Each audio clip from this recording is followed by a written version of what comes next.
Hello everyone, welcome back to my reading vlog channel Miss Liktok DHK. আমরা পড়ছি কুযুক্তি পরিচিতি and introduction to logical fallacy নাওয়েদ ইকবালের লেখা একটা অসাধারণ ইন্টারেস্টিং বই। তো আজকে যে অধ্যায়টা আমরা পড়ব তার নাম হচ্ছে ভুল বিশেষজ্ঞের দোহাই। আপনারা যারা এই চ্যানেলটাতে নতুন, আমরা প্রত্যেক উইকে অ্যাকচুয়ালি দুইবার করে এই বইটার এক একটা অধ্যায় পড়ছি, যেই অধ্যায় থেকে আমরা জানতে পারছি এক একটা অধ্যায়ে এক এক ধরনের কুযুক্তিকে এক্সপ্লেন করা হয়েছে এবং সেই কুযুক্তি সম্পর্কে জানার পর আপনি কতটুকু বুঝেছেন বা আপনার চিন্তাভাবনার জগৎকে যাতে আপনি আরও বেশি ফাইন করতে পারেন, আরও বেশি পলিশ করতে পারেন, তার জন্য কিছু এক্সারসাইজও দেওয়া হয়েছে। এবং আমরা প্রত্যেক ভিডিওতে আমি হচ্ছে একটা চ্যাপ্টার পড়ি এবং শেষে এক্সারসাইজগুলো আপনাদের সাথে শেয়ার করি এবং কিছু এক্সারসাইজের উত্তর আমি নিজেই চেষ্টা করি একটু দেওয়ার জন্যে। এবং অনেক সময় আমি কনফিউজ থাকি যে এটা আসলে কি সঠিক উত্তর নাকি, পরে আমি সেটাকে নিয়ে ভাবনা চিন্তা করি, আমার বন্ধুদের সাথে বা আমার হাজব্যান্ডের সাথে ডিসকাস করি যে আচ্ছা দেখো এটা শিখেছি, এইটা হচ্ছে একটা কুযুক্তির টার্ম, আমরা এরকম বলি, তো দেখো এই কোয়েশ্চেনের অ্যান্সারটা কি, তোমার কাছে কি মনে হচ্ছে।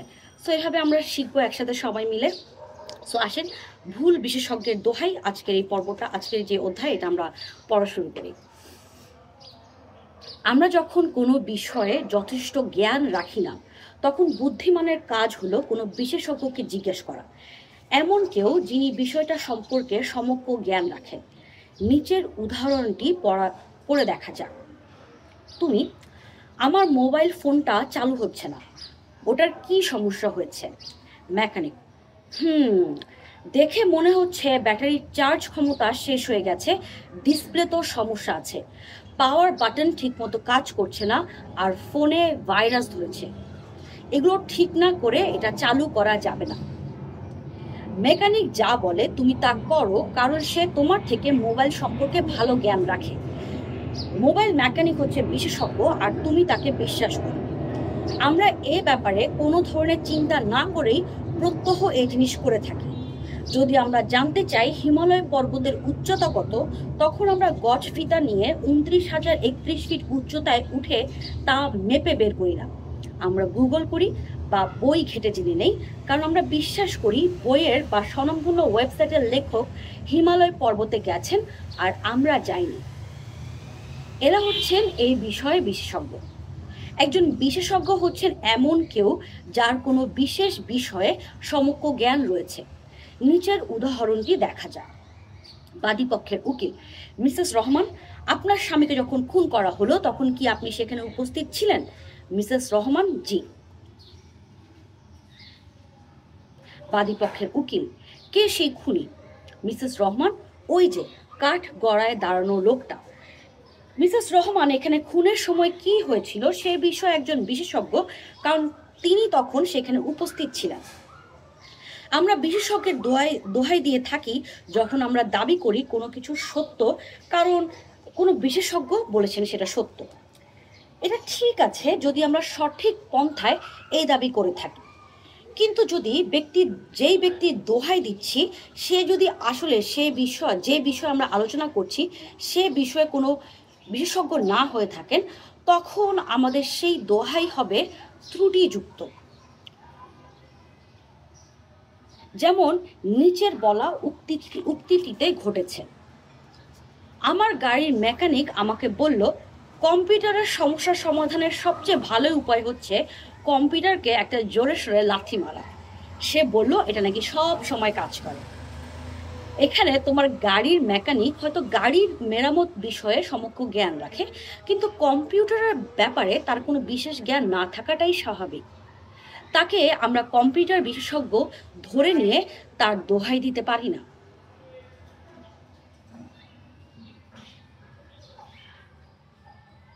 ভুল বিশেষজ্ঞের দোহাই, ফল্টি অ্যাপিল টু অথরিটি, হচ্ছে এমন কারো দোহাই দেওয়া যার যে বিষয়ে আলোচনা হচ্ছে সে সম্পর্কে কোনো বিশেষ জ্ঞান নেই। দুর্ভাগ্যজনকভাবে কিছু মানুষ বিশেষজ্ঞদের দোহাই ব্যবহার করে শুধুমাত্র কাউকে তাক লাগিয়ে দেওয়ার জন্য। যেমন নিচের কথোপকথনে দেখা যাচ্ছে, বারেক, আমি সারা জীবন ধরে নিরামিষী, আমার মনে হয় এর জন্য আমি বেশিরভাগ মানুষের থেকে বেশি স্বাস্থ্যবান। কালাম, ও, তোমার তাই মনে হয়? একটু আগে আমি একটা পত্রিকায় পড়ছিলাম যেখানে তারা এমন একজন ব্যক্তির সাক্ষাৎকার নিয়েছেন যার আইকিউ গোটা পৃথিবীতে সর্বোচ্চ।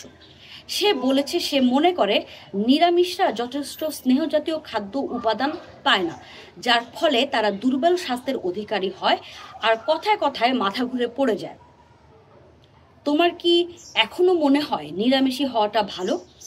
বারে ভারী দুশ্চিন্তার কথা। বিশেষ করে লোকটা দুনিয়ার মধ্যে সবচেয়ে বেশি আইকিউ এর অধিকারী হয়ে থাকে।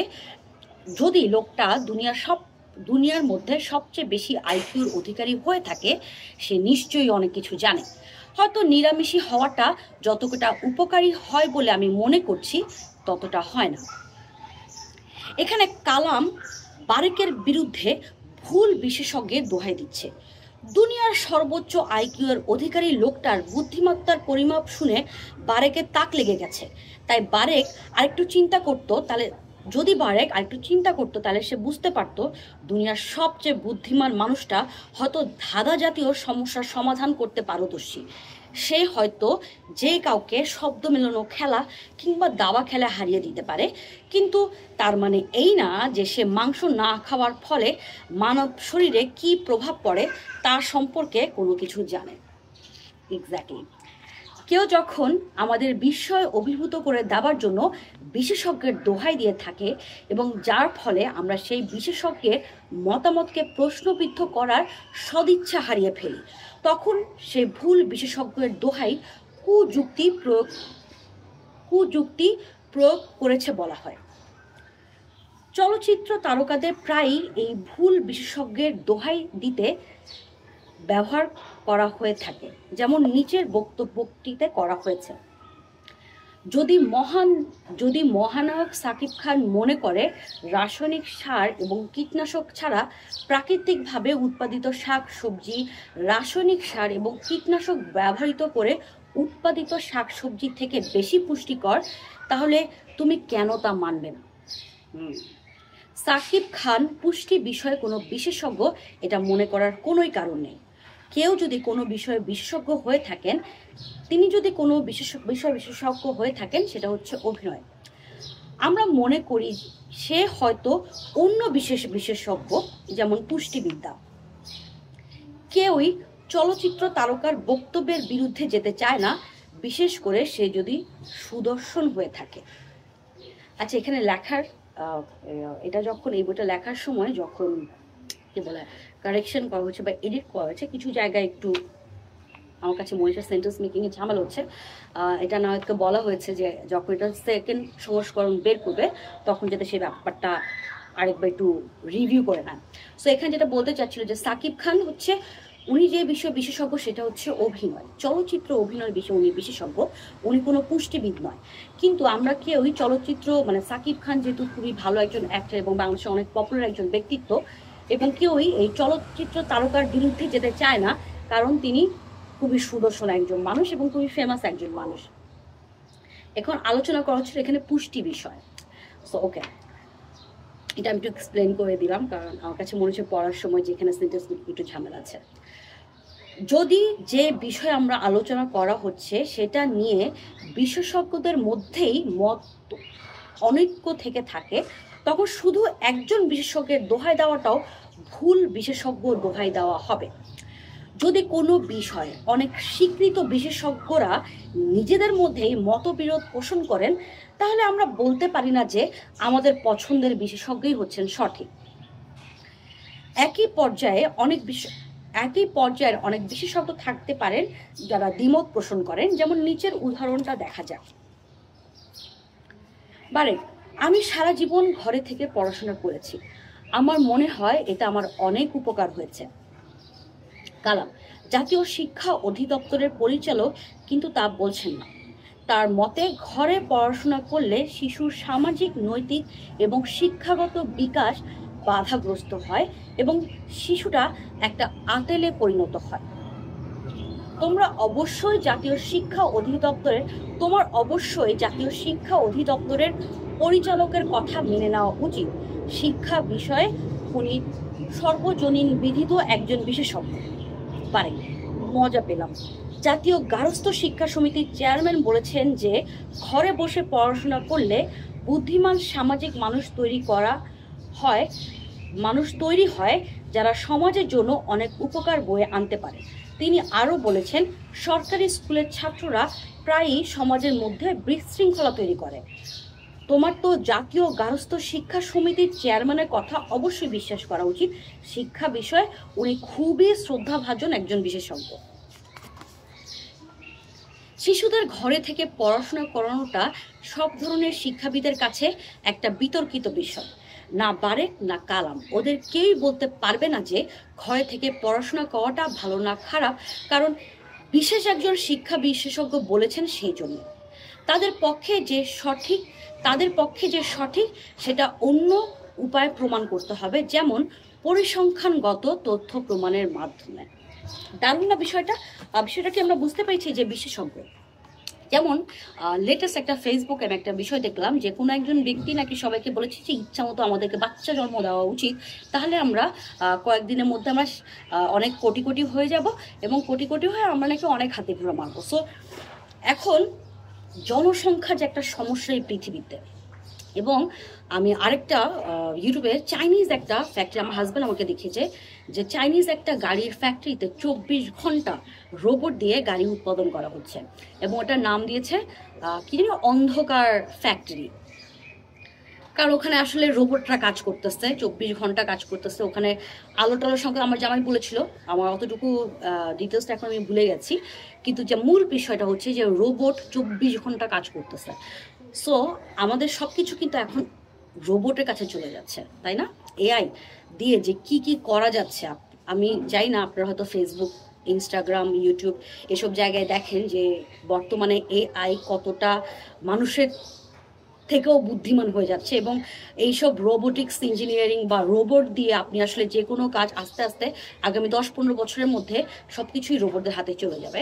তখন কিন্তু আমাদের এত মানুষের কোনো দরকার হবে না, কারণ আমরা এখন কিন্তু অনেক পুরনো যুগে নাই যে আমাদের টেকনোলজির অভাব, অনেক মানুষ দরকার হাল চাষ করার জন্যে বা কোনো একটা কাজ করার জন্য বা পিরামিড বানানোর জন্যে, কিন্তু এখন কিন্তু দরকার নেই, কারণ এখন আমরা টেকনোলজিক্যালি আমরা অনেক বেশি আগানো। এবং যখন যেই কাজটা করতে পৃথিবীতে একসময় 1000 মানুষ দরকার ছিল, এখন সেটা 100 জন মানুষ দিয়েই কিন্তু করা সম্ভব। সো আপনি যদি পাগলের মতো বাচ্চা জন্ম দেন, এই বাচ্চাগুলোর ভবিষ্যৎ কি হবে? এবং বাংলাদেশের মতো ছোট্ট একটা জায়গায় যেখানে কাজ করার, কারণ একটা মানুষ পৃথিবীতে জন্ম নেওয়ার পর আপনাকে কিন্তু আপনার সেকেন্ড অধ্যায়টা কি জীবনের, আপনাকে you have to do some work. আপনি যদি কাজ না করেন আপনাকে পালবে কে? আপনি চলবেন কীভাবে? এই যে তখনই আপনার যে ফ্রাস্ট্রেশনের বিষয়গুলো আসে। আমাদের অনেক ছোট বাচ্চাগুলো হতাশ হয়ে জীবনে সুইসাইড করে ফেলছে। কেন করে ফেলছে? কারণ সবার পক্ষে কি বাংলাদেশ থেকে ভেগে যেয়ে অন্য জায়গায় কাজ করা সম্ভব?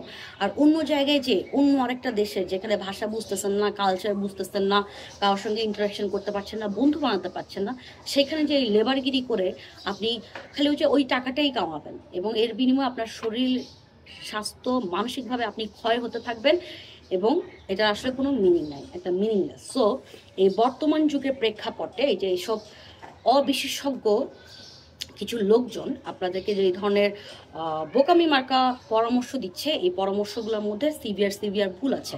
এবং অনেকেই দাবি করছেন যে হ্যাঁ, উনি যেহেতু ধর্ম সংক্রান্ত বিষয়ে বিশেষজ্ঞ, তার মানে উনি যেটা বলছেন এটা ঠিক বলছেন। সো না, উনি ঠিক বলছেন না, উনি খুবই ভুল বলছেন। সো এখান থেকে আমরা আসলে অনেকগুলো টার্ম শিখেছি যে ভুল বিশেষজ্ঞের মধ্যে অনেকগুলো ব্যাপার আছে। সেটা হচ্ছে যে প্রথম বিষয়টা যেটা আমরা জানলাম যে এক্সারসাইজটা করার আগে আমি একটু চ্যাপ্টারটাকে রিভিউ করে নিতে চাচ্ছি, কারণ এক্সারসাইজগুলো কিন্তু আস্তে আস্তে কঠিন হয়ে যায়। যেটা জানতে চাচ্ছি যে করেছি এখান থেকে, সেটা হচ্ছে প্রথমত যে কোনো বিষয়ে কোনো একজন বিশেষজ্ঞের পরামর্শ নেওয়া উচিত, যেটাতে এক্সপার্ট।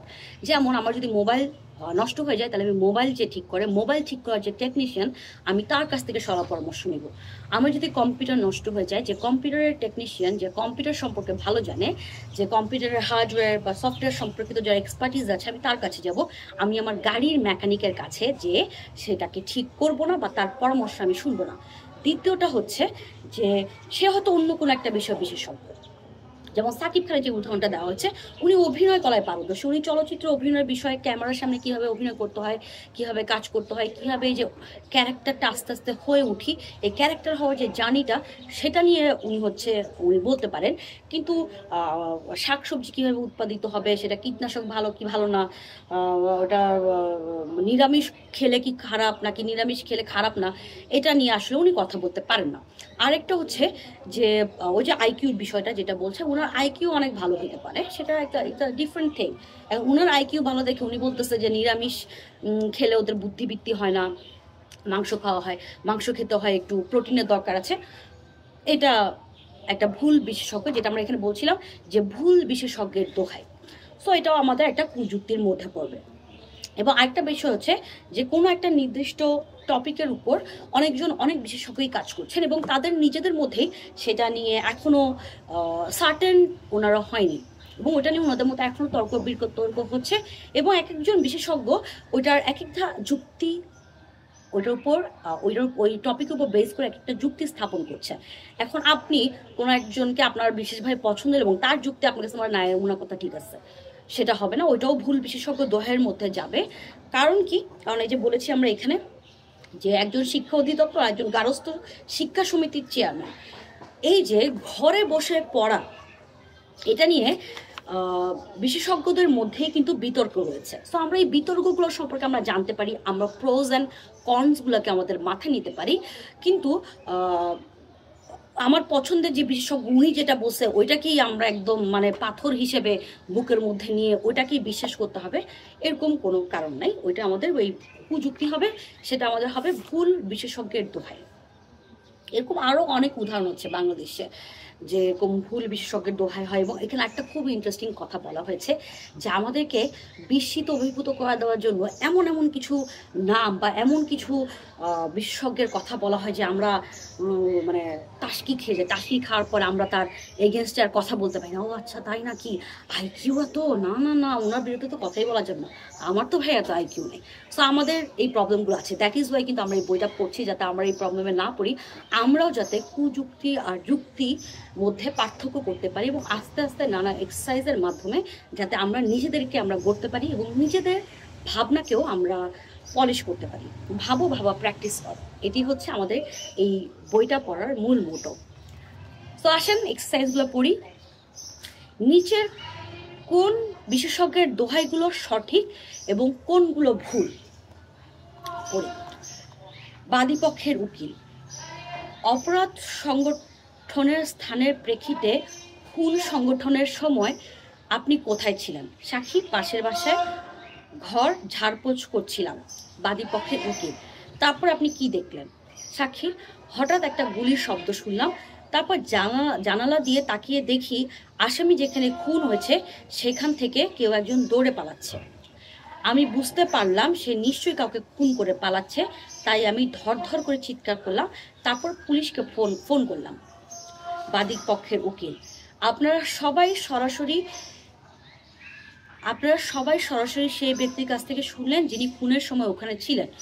উনি বলছেন আসামি খুনি। এটা আমার কাছে একটু ভুল বিশেষজ্ঞ দোহাই হবে, কারণ উকালতির ক্ষেত্রে আসলে এটা মিথ্যাও হইতে পারে, কারণ ওই সাক্ষীর সাথে উনার পূর্বশত্রুতাও থাকতে পারে। আমরা এটা অনেক মুভিতেও আমরা এটা দেখে থাকি, এবং বাস্তব জীবনে এরকম প্রচুর ঘটনা ঘটেছে আরেকজনকে ফাঁসায় দেওয়ার জন্য খুবই কনফিডেন্সের সাথে আরেকজন সাক্ষী দিচ্ছে। সো এখানে আসলে আমার কাছে মনে হয় এখানে আরও এভিডেন্সের দরকার আছে। আরও এভিডেন্স যদি থাকে তাহলে মনে হয় এটাকে আমরা ভুল বিশেষজ্ঞ দেখান। উনি পাশের ঘরে ছিলাম আর ঘর ঝাড় দিচ্ছিলাম, তারপরে আপনি শুনে একটা গুলির শব্দ, এবং গুলির শব্দ শুনে আমি জানালা দিয়ে তাকিয়ে দেখি আসামি খুন করে সেখান থেকে দৌড়ে পাচ্ছে। আসলে এই উকিল বাদী আমার কাছে মনে হচ্ছে, এটা রাইটারের কাছে আমার প্রশ্ন থাকবে যে ভুল বিশেষজ্ঞের দোহের মধ্যে আসলে এই উকিল আর সাক্ষীর উদাহরণটা আসলে ঠিক যায় নাকি। কারণ এটার মধ্যে তো আসলে আরও অনেক ধরনের এভিডেন্সেরও দরকার আছে, উনি তো ভুল কথাও বলতে পারে। কিন্তু আবার এটা আমরা শেখার জন্যে, যেহেতু অন দ্য স্পটে ওই লোকটাই ছিল, আমার লেখক হয়তো, আমি জানি না, লেখক হয়তো বলতে পারেন যে হ্যাঁ এটাও হইতে পারে, কিন্তু আপাতত এখন বর্তমান যে কোয়েশ্চেনটা করছে সেই কোয়েশ্চেনের অ্যান্সারে উনি যেহেতু ওখানে ছিলেন, সো আমরা ওনাকে ওই সময় প্রেক্ষিতে ওই খুনের সময়কার ঘটনার জন্য আমরা ওনাকে বিশেষজ্ঞ ধরতে পারি। উনি ভুল কিনা মিথ্যা এটা হয়তো আমরা পরে আমরা আরও এভিডেন্স, আরও প্রমাণ দিয়ে এটা আবার লেটার অন আরেকটা অধ্যায়, আরেকটা লেয়ার। সো ওইভাবে যদি আমি চিন্তা করি তাহলে এটা সঠিক বিশেষজ্ঞরই দোহাই দেওয়া হচ্ছে বলে আমি মনে করছি। না, এটা ভুল বিশেষজ্ঞ তো, হ্যাঁ আমরা আবার সবাই সরাসরি সেই ব্যক্তির কাছ থেকে শুনলেন না, এটা আমি কনফিউজ। কিন্তু আমার কাছে মনে হচ্ছে শেখার জন্যে, মানে এই বইতে আমরা যাই টার্মগুলো শিখেছি সেটা শেখার জন্য আমার কাছে মনে হচ্ছে এটা সঠিক বিশেষজ্ঞের দোহাই। কিন্তু আমি যদি এখন আরেকটু ক্রিটিক্যালি যাই যে এই সাক্ষীটা তো ভুল হইতে পারে, এটা তো এখন আসলে কোয়েশ্চেনিংয়ের ব্যাপার আছে, পুলিশের ইনভেস্টিগেশনের ব্যাপার আছে। সো ওইটা মনে হয় আমার কাছে একটা আরেকটা ডিফারেন্ট বিষয় যেটা আসলে আমাদের এইখানে শেখার ক্ষেত্রে আমাদের আসলে দরকার আছে বলে আমার ঠিক মনে হচ্ছে না। সো এটা আমি লিটল বিট কনফিউজ। তবে আমার কাছে মনে হয় এটা সঠিক বিশেষজ্ঞের দোহাইয়ের মধ্যে যাবে। সো আসলে আমরা সেকেন্ড প্রশ্নে যাই। 3টা প্রশ্নই উকিলদেরকে নিয়ে। হাউকাম? বিবাদী পক্ষের উকিল: আমার মক্কেলের সাথে আপনার কি সম্পর্ক? উনি আমার সেলুনে মাসে একবার করে চুল কাটতে আসেন। বিবাদী পক্ষের উকিল: আপনার কি মনে হয় এই ব্যক্তি খুন করতে পারে? না, উনাকে আমার একজন অমায়িক লোক বলে মনে হয়। বিবাদী পক্ষের উকিল: আপনারা সবাই সরাসরি এমন একজন ব্যক্তির কাছ থেকে কথাগুলো শুনলেন যিনি আসামিকে চেনেন। আমার মক্কেল এরকম জঘন্য অপরাধ করতেই পারেন। এটা ভুল বিশেষজ্ঞের দোহাই। ইয়াস, নাও আমার কাছে মনে হচ্ছে আমি একটু ধরতে পারছি জিনিসটা। ইয়াস, এটা ভুল বিশেষজ্ঞের দোহাই ডেফিনেটলি। আসেন, দেখছেন মজার না বিষয়টা? কিন্তু লেখকের এই এক্সারসাইজগুলার, যেটা আমি সবসময় সব ভিডিওতে বলি, প্রথম দিকের গুলা একটু ট্রিকি থাকলেও মানে বেশি কঠিন না, কিন্তু আস্তে আস্তে প্রশ্নগুলো কিন্তু একটু জটিলতর হয়, তখন কিন্তু আপনি চট করে ওটার অ্যান্সার করতে পারবেন না। এখানেই হচ্ছে আমাদের ভাবা প্র্যাকটিস করার বিষয়টা হচ্ছে দরকার। সো আসেন 3 নম্বর প্রশ্নে যাই। বিবাদী পক্ষের উকিল: আমার মক্কেলের সাথে আপনার কি সম্পর্ক? উনি আমার স্ত্রী। বিবাদী পক্ষের উকিল: আপনি কি মনে করেন উনি খুন করার সামর্থ্য রাখেন? একটা মশা ওকে কামড়ালে সেই মশা মারার ক্ষমতা ওর নেই, ও এইরকমই নরম স্বভাবের মানুষ। আপনারা সবাই শুনলেন আসামির স্ত্রী বলছেন উনি খুন করার সামর্থ্য রাখেন না। আমার স্বামী কি স্ত্রীর প্রতি বিশেষজ্ঞ? আমার কাছে মনে হচ্ছে এটা ভুল বিশেষজ্ঞের দোহাই, কারণ একটা মানুষের ক্যারেক্টারের অনেক ধরনের লেয়ার থাকে। আপাত দৃষ্টিতে খুবই নিপাট ভদ্রলোক একজন মানুষ, দেখা যায় যে একজন চাইল্ড অ্যাবিউজার। এরকম অনেক ভুল উদাহরণ আমাদের জীবনেও আছে, আমরা সব জায়গায় দেখি। যেমন বাংলাদেশের প্রেক্ষিতে একটা বলি, জেন্ডার। আপনারা কি জানেন যে পৃথিবীতে এই জেন্ডার নিয়ে একটা আলাদা পড়ালেখাই এখন শুরু হয়েছে, এবং মানুষজন এই জেন্ডার বিষয়ক প্রবলেমস, জেন্ডার বিষয়ক অধিকার নিয়ে কাজ করে। সো আমরা বাংলাদেশের ফেসবুকে, আমি যদি স্পেসিফিক করি, আমি ফেসবুকেই দেখি বিষয়গুলো বেশি, ইউটিউব চ্যানেল দেখি, বাংলাদেশের যতগুলো নিউজ পোর্টাল আছে সেসবে যখনই কোনো নারী সংক্রান্ত কোনো কিছু পোস্ট করা হয় এবং সেখানে জেন্ডার বিষয়ে কোনো কথা বলা হয়, যারা অভিজ্ঞ, যারা এটা নিয়ে পড়ালেখা করেছেন, সেখানেই আপনি দেখবেন কমেন্টগুলোকে আপনি খেয়াল করবেন, কিছু অবিশেষজ্ঞ ইলিটারেট মানুষজন ওনাদেরকে গালাগালি করছে বা ওনাদের এগেনস্টে এমন সব কথাবার্তা বলছে যেগুলার কোনো আসলে লজিকের মধ্যে তো পড়েই না, এবং খুবই নিম্ন শ্রেণীর কুযুক্তি, এবং তারা একজন বিশেষজ্ঞকে একটা কুবিশেষজ্ঞের দোহাই দিয়ে হচ্ছে খারিজ করার চেষ্টা করতেছে। এটা কিন্তু আমরা কিন্তু দেখি আমাদের বাংলাদেশে, কিন্তু এটা একটা সিরিয়াসলি একটা বিশাল বড় ঝামেলা আছে, যে আমরা যে বিষয় এক্সপার্ট তাকে সেই বিষয়ে জিজ্ঞেস না করে যে বিষয় এক্সপার্ট না তার কাছ থেকে আমরা শুনতে বেশি বা তার কথাগুলো মানতে আমরা বেশি পছন্দ করি বা কমফোর্টেবল ফিল করি। কারণ আমাদের একটা জাতিগতভাবে মনে হয় আমাদের একটা সমস্যা আছে যে আমরা বেশি চিন্তা ভাবনার মধ্যে আমরা যেতে চাই না। কারণ চিন্তা ভাবনা করার জন্য তো আপনাকে একটু বসতে হবে, একটু ভাবতে হবে। আমাদের ভাবার সময় নেয়, আমাদের চিন্তা করার সময় নেয়। যাই হোক,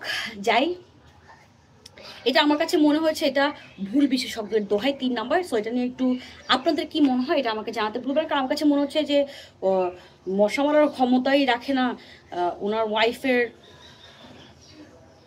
কে জাস্টিফাই করে উনি একটা কথা বলে দিল যে আরে আমার বউ তো একটা মশা মারতে পারে না, ও কীভাবে খুন করবে। এটা আসলে আমার মনে হয় না যে এটা একটা সঠিক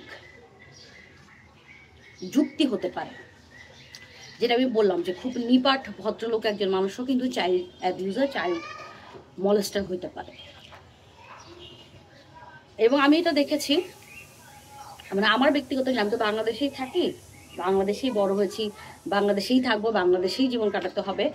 তো আমি দেখেছি মধ্যবয়স্ক যেসব লোকজন আছেন এরা হচ্ছে মানে দেখতে খুবই ভদ্রলোক, প্যান্ট শার্ট পরা, হুন্ডা করে যাচ্ছে। এটা তো আমার সঙ্গে অনেকবার হচ্ছে, হুন্ডা করে যাচ্ছে একদম নিপাট ভদ্রলোক, পিঠে ব্যাগটাও আছে। সে হুন্ডা থেকে ঘুরে যেত আমাকে রিক্সা একা দেখেছে খুবই কুৎসিত অঙ্গভঙ্গি করতে করতে যাচ্ছে। এবং রাস্তা দিয়ে যখন আমি হাঁটি, আমার ভাই, তার ওয়াইফ এবং আমার অনেক অনেক বন্ধুরা তারা প্রচুর প্রচুর বিদেশে ঘুরেছে।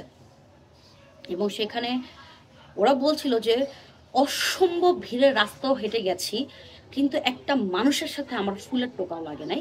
কিন্তু বাংলাদেশের রাস্তায় আমরা হাঁটতে পারি না, ইচ্ছা করে ধাক্কা দিয়ে যাবে। এবং আপনারা যদি খেয়াল করেন দেখবেন যে ভদ্র চেহারার লোকগুলা এই কাজগুলা বেশি করে।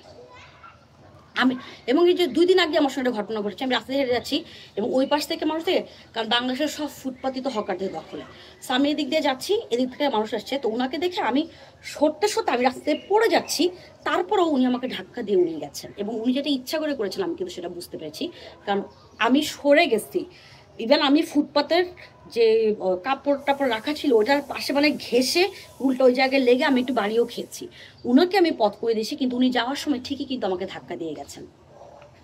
আমাদের খাসিলতে কিন্তু প্রবলেম আছে। যাই হোক, এটা একটু অপ্রাসঙ্গিক। লেখকও বলছিল যে হ্যাঁ আমরা একটু অপ্রাসঙ্গিক জায়গায় চলে যেতে আমরা পছন্দ করি। যাই হোক, চলেন আমরা আমাদের শিক্ষার কার্যক্রমে ফেরত যাই। সো 3 নম্বর প্রশ্নটা আপনাদের কাছে আমার রিকোয়েস্ট থাকলো, এটা আপনাদের কাছে কি মনে হয় এটা আমাকে জানাতে ভুলবেন না। আসলে আমরা 4 নম্বর প্রশ্নে যাই। তুমি আমার গিটারটা ঠিক মতো বাজছে না, কি করা যায় বলতে পারেন? গাড়ির মেকানিক ওটার ফুটোয় ফু দিয়ে বাজানোর চেষ্টা করে দেখেছো? এটা অবশ্যই ভুল বিশেষজ্ঞ দোহাই। কারণ গাড়ির মেকানিক সে গিটারিস্টও না, গিটার সম্পর্কে তার কোনো জ্ঞান নেই। সো আমরা 5 নম্বর প্রশ্নে যাই। তুমি আমার গিটারটা ঠিক মতো বাজছে না, কি করা যায় বলতে পারেন? গিটার শিক্ষক, তোমার কেন বাজাতে সমস্যা হচ্ছে বুঝতে পারছি, এটা লিড গিটার না, এটা একটা বেস। এটা সঠিক বিশেষজ্ঞের দোহাই আমরা বলতে পারি। 6 নম্বর, আমার মামা বলেছেন বাচ্চাদের মারধর করা উচিত নয়, উনি বলেন এতে কোনো কাজ হয় না। এটা ভুল বিশেষজ্ঞের দোহাই। কারণ হচ্ছে যেহেতু সোফার আমরা অনেকগুলা চ্যাপ্টার পড়ে ফেলেছি এবং নানা ধরনের কুযুক্তি সম্পর্কে জেনেছি যে মামার আসলে এক্সপার্টিসটা কি, মানে সাধারণ একজন নাগরিক হিসেবে বাচ্চাদেরকে মারা উচিত না বা মেয়েরা কাউকে কখনো শেখানো উচিত না, এই ধরনের একটা সেন্স আমাদের সবার মধ্যে মোটামুটি আছে। কিন্তু উনি কি এটাতে এক্সপার্ট, বা আমরা এখানে এক্সপার্ট না এটা সম্পর্কে যাচ্ছি। সো আমার কাছে মনে হচ্ছে এটা উনি বলেন এটা কোনো কাজ হয় না। এখন ওনার মামা কি এখানে বিশেষজ্ঞ নাকি বিশেষজ্ঞ না, এটা একটা প্রশ্ন থাকতে পারে। কিন্তু আবার বাচ্চাদেরকে যে মারা উচিত না এটা তো আমরা সবাই জানি। সো এটা ভুল বিশেষজ্ঞের দোহাই আমার কাছে মনে হচ্ছে। সো 6 নম্বর কোয়েশ্চেনটা নিয়ে আমার কিন্তু কনফিউশন আছে। সো এটা আমাকে যে ভাইয়াটা এসে আমার জামা কাপড় নিয়ে কথা বলতে খুব পছন্দ করেন, এটা আপনার কাছে আমার প্রশ্ন থাকলো যে আপনার এই 3 নম্বর আর এই 6 নম্বর প্রশ্নের উত্তর অবশ্যই আপনি আমাকে যদি জানান আমি খুব খুশি হব। 7 নম্বর প্রশ্ন, আমি আর সুজুকি গাড়ি কিনবো না, গাড়ির ওয়ার্কশপের মেকানিক আমাকে বলল যে এগুলো নাকি তাড়াতাড়ি নষ্ট হয়ে যায় এবং ও বলল অন্য মেকানিকরাও নাকি এই কথা বলে। এটা সঠিক বিশেষজ্ঞের দোহাই আমি বলতে পারি, কারণ সিন্স হি ইজ আ গাড়ির মেকানিক, সো তার কথা ঠিক হতেও পারে, হওয়ার সম্ভাবনাই বেশি। ডাক্তার এই দুটো ট্যাবলেট, 8 নম্বর কোয়েশ্চেন, ডাক্তার এই দুটো ট্যাবলেট খেয়ে নিন আর সকালবেলা আমাকে ফোন দিবেন। রোগী কেন? কারণ আমার মনে হয় এতে আপনার ভালো হবে। এটা সঠিক বিশেষজ্ঞের দোহাই ডেফিনেটলি, কারণ ডাক্তার একটা ইনস্ট্রাকশন দিয়েছে, সেই ইনস্ট্রাকশনটা অবশ্যই আমাদের ফলো করা উচিত, কারণ উনি তো আমাকে সুস্থ করে দেবে, তাই না? উনি নিশ্চয়ই আমার এই ওষুধটা খাওয়া বা না খাওয়া বা খাওয়ার পরের কি হলো না হলো সেটা একটা অ্যাসেসমেন্ট নিতে চাচ্ছেন। সো এটা আমার কাছে মনে হচ্ছে সঠিক বিশেষজ্ঞের দোহাই।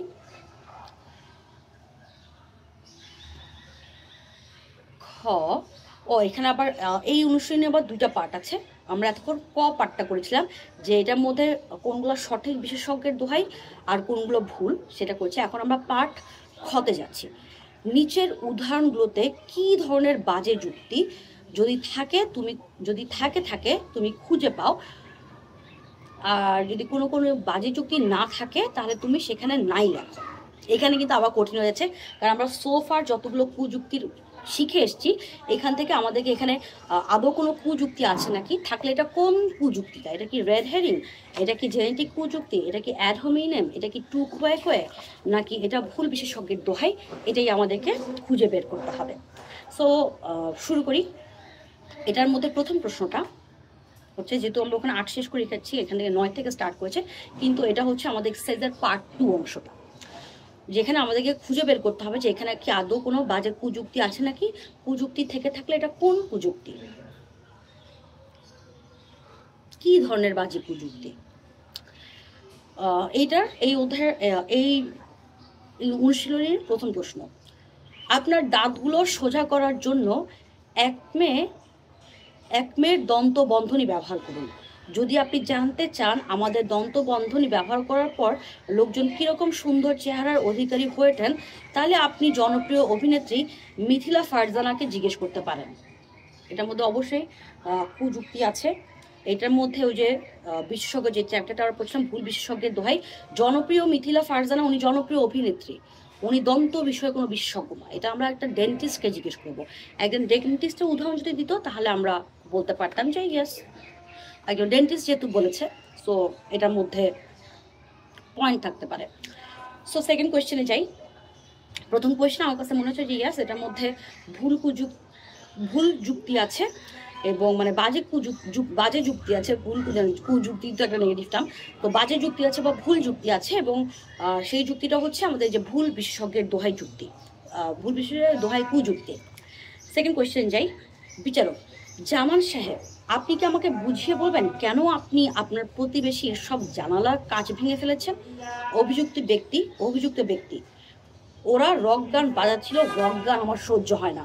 আপনি কি জানেন না প্রতিবেশীর জানালা ভাঙা ঠিক না? অভিযুক্ত ব্যক্তি, জঘন্য ধরনের গান বাজাচ্ছিল ও, তাই আমি বাধ্য হলাম। শহরে উচ্চ শব্দে গান বাজানো তো আইনত দণ্ডনীয় অপরাধ, তাই না? না, আইনত দণ্ডনীয়, এখানে অবশ্যই বাজে কুযুক্তি আছে। এটা কোন কুযুক্তি বলেন তো? এটা হচ্ছে জেনেটিক কুযুক্তি। আমার কাছে মনে হচ্ছে, কারণ উনি একটা বা এটা জেনেটিক কুযুক্তি অথবা অ্যাড হোমিনেমের মধ্যে যে কোনো একটা হবে।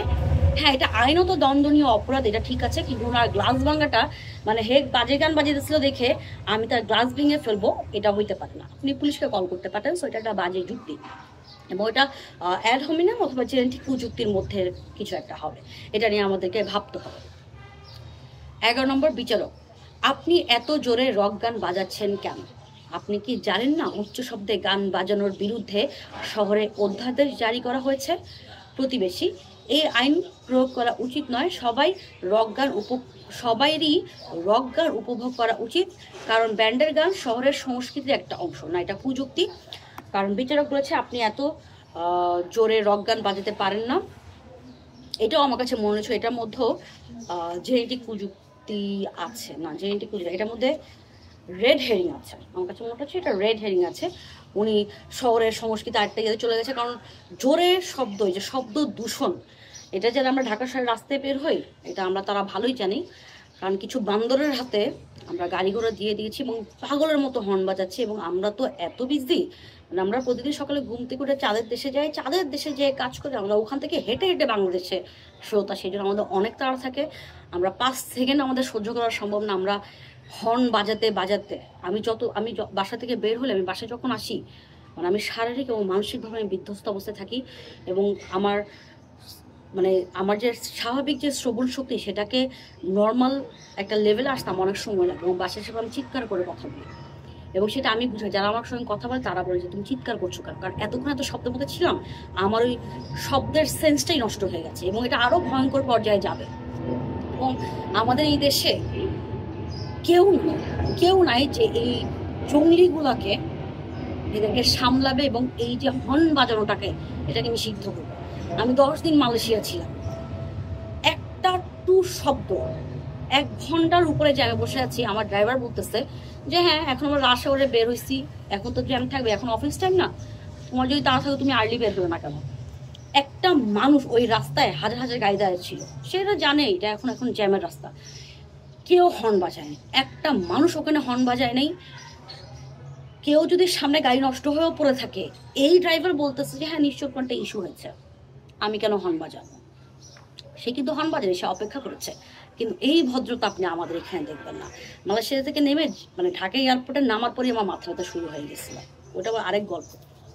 যাই হোক, সো যেহেতু শব্দ নিয়ে একটু অপ্রাসঙ্গিক কথা বললাম, যেহেতু এই যে শব্দ নিয়ে কথা হচ্ছিল, যে উচ্চ শব্দ করে গান বাজানোটাও যেরকম একটা আরেকজনকে ডিস্টার্ব করা, মানে এমন কিছু করা যেটাতে এমন শব্দ বা এমন সাউন্ড যেটাতে আরেকজনের মানসিক একটা ফ্রিকোয়েন্সি আছে, আমরা কতটুকু শব্দের যে আমরা নিতে পারি, ওইটাকে ছাড়ানো যাবে না। ওইটাকে ছাড়ানো গেলে ছাড়াইলেই ওটা সমস্যা, কারণ এটা নিয়ে পৃথিবীতে আইন আছে, এবং এই আইনটা করার পিছনে অনেক ভালো ভালো বিশেষজ্ঞদের গবেষণা আছে, এবং ওনারা এটা নিয়ে কথা বলেছেন, এবং এটা যে একটা প্রবলেম ওইটা মানার পরে কিন্তু এই আইনটাকে জারি করা হয়েছে।